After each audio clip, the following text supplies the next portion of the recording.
आज के वीडियो के आरंभ में आप जिस चूहे को देख रहे हैं, यह चूहा एक मांसाहारी परिवार के घर में बिल बनाकर रहता है तो यह एक चूहा, लेकिन इसकी कहानी बहुत अधिक प्रेरणादायक और हमारे दिलों और दिमाग के बंद दरवाजों को खोलने वाली है।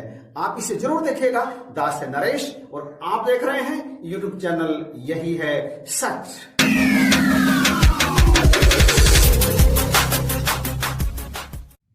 आई लव यू ऑल। एक दिन शाम को ये चूहा जैसे ही अपने बिल से बाहर निकला, इसके चेहरे पर आतंक छा गया, मौत का आतंक। हवाइयां उड़ने लगी इसके छोटे से मुख पर।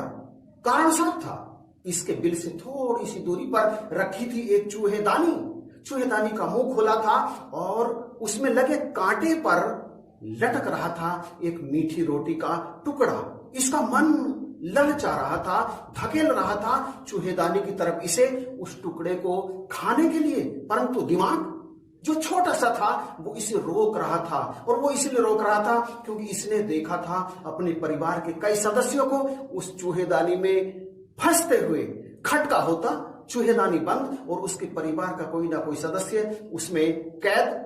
फिर कभी इसने उसे वापस आते हुए नहीं देखा था। मतलब साफ था वो मर गया था। अब उस चूहेदानी को देखकर इसके चेहरे पर हवाइयां उड़ने लगी, मौत तांडव नृत्य करने लगी और इसने किसी तरह से अपने दिल को संभाला, अपने लालच को परे धकेला और वापस आ गया अपने बिल में।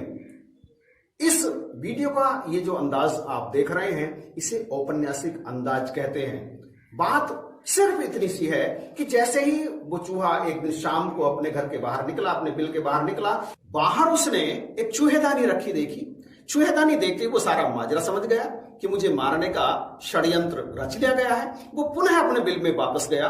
दूसरी तरफ से निकला तो वहां एक कबूतर बैठा था जो प्रतिदिन उससे मिलता रहता था। कबूतर को देखते ही उसने उसके सामने अपनी समस्या रख दी कि मुझे मारने के लिए मकान मालिक ने चूहेदानी मंगा ली है। कबूतर ने उसका मजाक उड़ाते हुए कहा, बेवकूफ, तो मैं क्या करूं?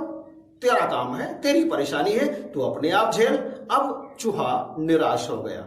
वो थोड़ी सी दूर आगे बढ़ा तो देखा नाली के पास उसी मकान मालिक का मुर्गा दाने चुग चुग कर खाने में बड़ा व्यस्त था। अब वो चूहा बड़ी उम्मीद के साथ उसके पास पहुंचा और अपनी व्यथा उसने उस मुर्गे से कह सुनाई। इस पर मुर्गे ने उसे हिराकत भरी नजरों से देखते हुए कहा, जा काम कर अपना, मुझे मेरे दाने खाने दे, तू मुझे परेशान मत कर, तेरी मुसीबत है, तू अपने आप जान। इस पर वो चूहा और भी अधिक निराश हो गया। तभी उसकी नजर कुछ दूर बंधे मकान मालिक के बकरे पर पहुंची। निराश तो वो हो चुका था, टूट चुका था, अंदर से उसकी उम्मीद सारी समाप्त हो चुकी थी, कहीं से कोई मदद उसे मिल ही नहीं रही थी। फिर भी उसके अंदर से एक आशा की किरण जागी कि शायद बकरा कुछ मदद कर दे, और वो उसके पास पहुंचा।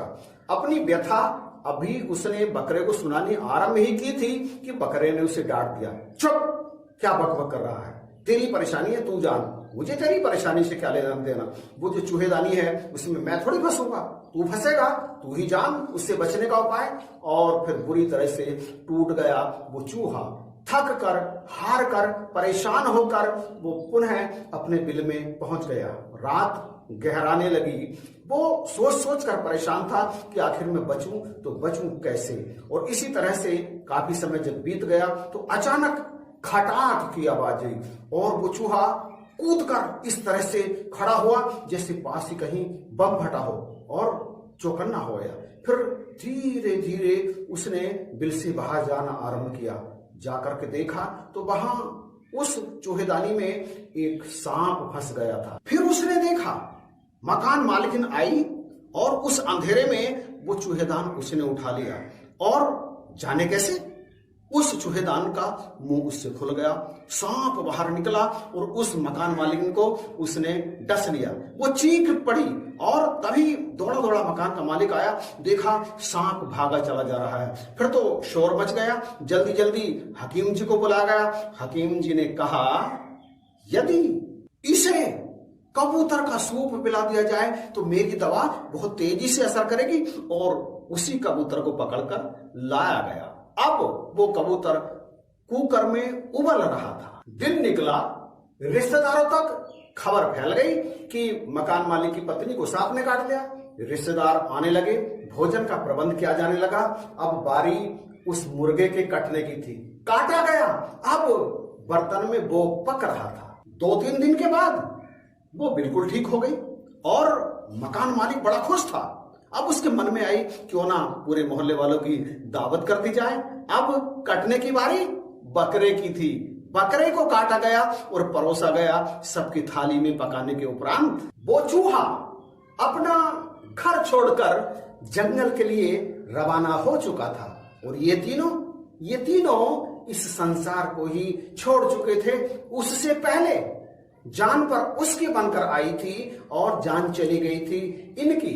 यहां कब किसके साथ हो जाए कोई जानता नहीं है। यह कहानी हमें सिखाती है, आप जानते हैं कि यह कहानी काल्पनिक है, परंतु इससे हमें प्रेरणा मिलती है, इससे हमें सीख मिलती है कि हमें एक दूसरे के काम आना ही चाहिए।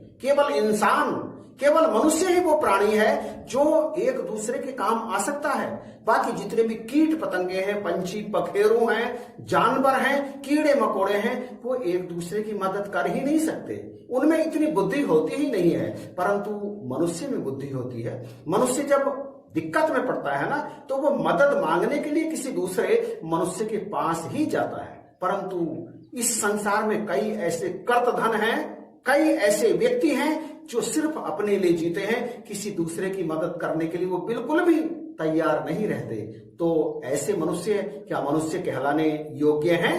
बिल्कुल नहीं है। इंसान तभी इंसान है जब वो किसी दूसरे के काम आने को तैयार रहे।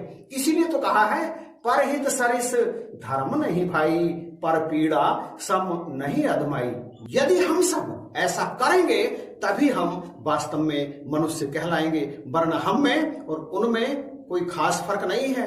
क्योंकि निंद्रा भोजन भोग भय यह पशु पुरख समान, ज्ञान अधिक एक नरन में, ज्ञान बिना पशु जान।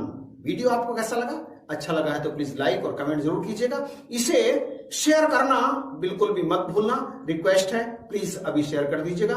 और यदि अभी तक आपने इस चैनल को सब्सक्राइब नहीं किया है तो प्लीज सब्सक्राइब करके इस बेल आइकन को प्रेस कर दीजिएगा, ताकि आने वाले नए वीडियो की नोटिफिकेशन सबसे पहले आपको प्राप्त हो। इसी के साथ जय हिंद।